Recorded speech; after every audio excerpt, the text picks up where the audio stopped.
കേരളത്തിന് അനുവദിച്ച 3 അമൃത് ഭാരത് ട്രെയിനുകളുടെയും ഒരു പാസഞ്ചർ ട്രെയിനിന്റെയും ഫ്ളാഗ് ഓഫ് നിർവഹിച്ച പ്രധാനമന്ത്രി നരേന്ദ്രമോദി.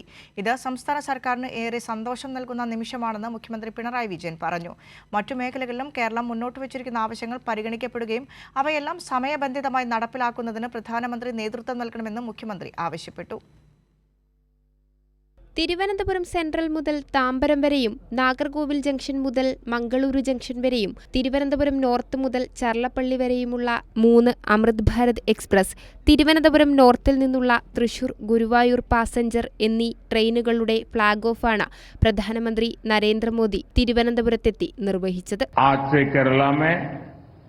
रेल कनेक्टिविटी और सशक्त हुई है। तिरुवनंतपुरम को देश का बड़ा स्टार्टअप हब बनाने के लिए पहल हुई है।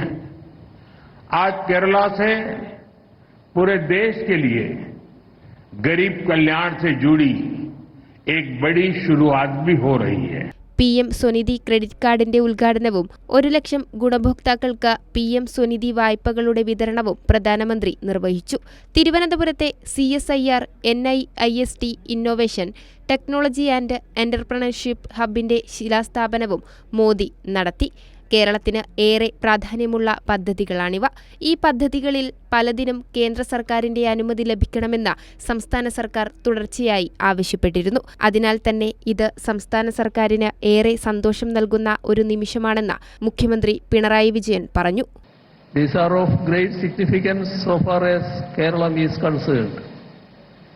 This is a cherished moment of satisfaction to the state government, as we have been consistently seeking the Union government's green signal for many of these projects.